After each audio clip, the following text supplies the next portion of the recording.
Kyrie Irving is one of the most skilled and exciting guards to ever play the game.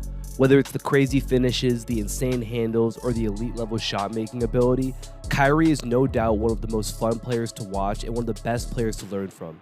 In this video, we'll break down exactly what makes him so good, and I'll go through some ways you can develop some of the same skills. Let's get into it. Now, obviously, one of the most exciting parts of Kyrie Irving's game is his ability to score in isolation situations. And I think when we look at exactly what makes him such a great ISO scorer, we have to start with his ability to exploit momentum. Having an understanding of the importance of momentum and how to take advantage of it is a must-have ability if you want to be a great creator for you or your teammates on offense. This is one of the reasons why Kyrie is able to get off his shot in the mid-range so easily, and a clip like this is a perfect example of how he does this. What you'll notice is that Dillon Brooks is chasing Kyrie towards the basket to try and cut him off. By getting Dillon Brooks into recovery mode, Kyrie forces him to flip his hips, meaning he's crossing that leg over. Once Kyrie does that, all he needs to do is stop, because Dillon Brooks is going to have to take an extra step in order to match him. Therefore, by stopping, he's going to have an open shot.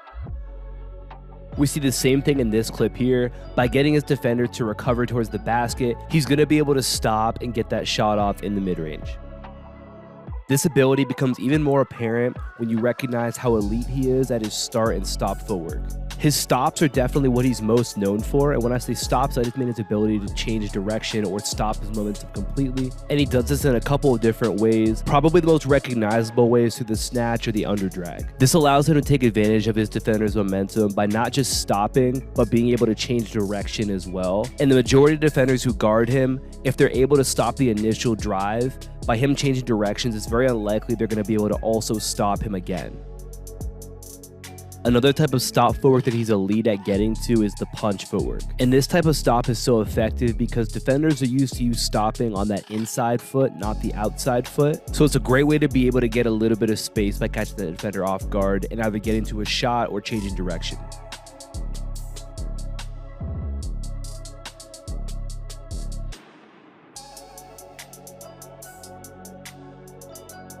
And another really simple stop he'll get to is just a quick step back, where he's not going for any sort of distance, but just getting a little bit of extra separation and rhythm into his shot in the mid-range.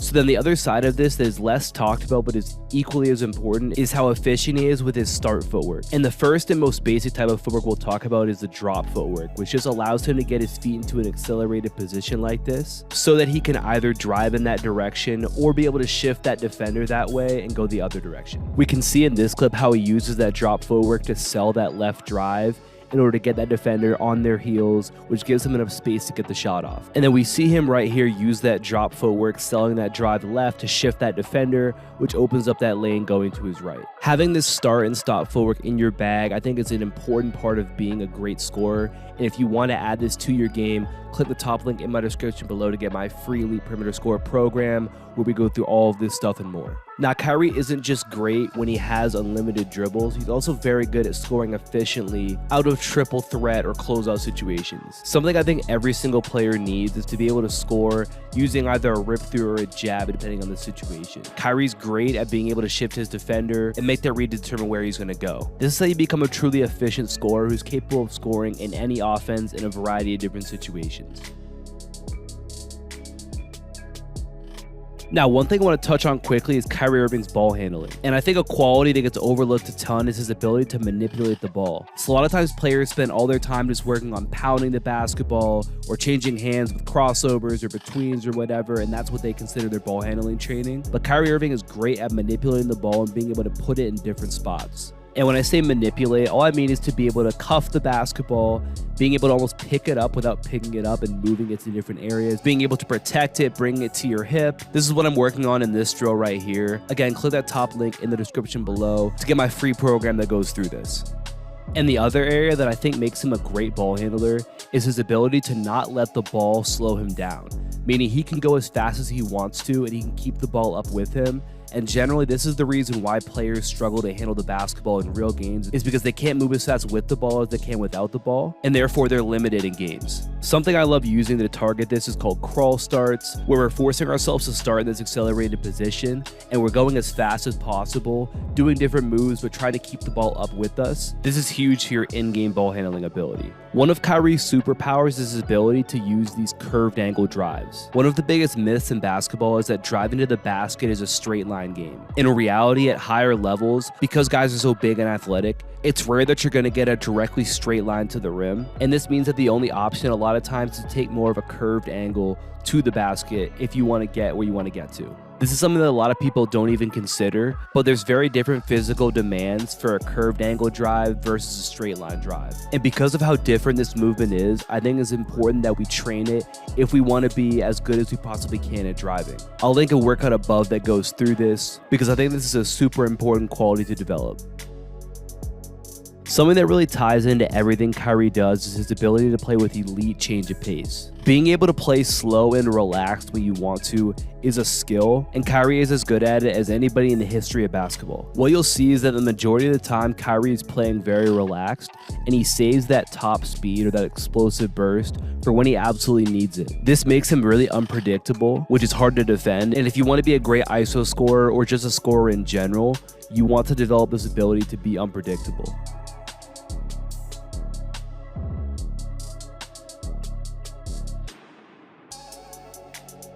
Now, one of the ways he'll do this is another example of a start like we talked about earlier, and that's by using a delayed between. Defenders get used to a normal between the legs start, which includes you and the ball moving at the same time. But with a delayed start, that between the legs happens, and then he moves a split second after it. So there's a brief pause, which a lot of times freezes that defender and allows him to get an extra step when he hits that 100% speed.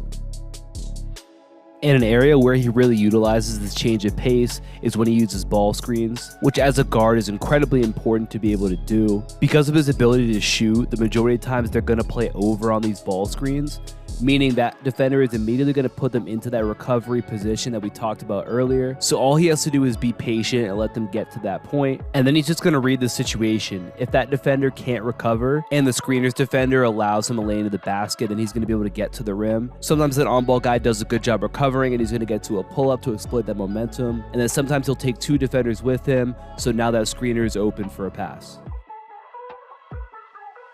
Now, as an average-sized guard in the NBA, probably the most difficult thing to do is finish at a high level. But Kyrie is probably the best finisher under 6'5" in the history of the NBA. So there's a lot we can learn from that. The first thing he does that allows him to finish at such a high level is he's able to hang in the air and not let that ball go right away when he jumps. What this allows him to do is twofold. First of all, it makes him a very unpredictable finisher because as a defender, it's hard to time up when he's going to release the ball. And it also gives him way more options in terms of what he can do. He can decide to go straight up with it. He can extend it out to the same side. He can go up and under. But because he has the ability to not have to let the ball go right away, he has way more solutions when he's finishing around the basket. And in my opinion, this is the #1 key to being an athletic finisher, is being able to go up, hang in the air, not have to release the ball right away, and give yourself options in the air. And if you're a small guard or an average sized guard who's watching, you're not going to be able to finish at the rim every single time you get to the paint. Kyrie is really good at getting to different fadeaways from 10 to 12 feet. This allows him options with different sorts of pivots and shot fakes, and again makes him a super unpredictable finisher, which makes him very difficult to stop once he gets a paint touch.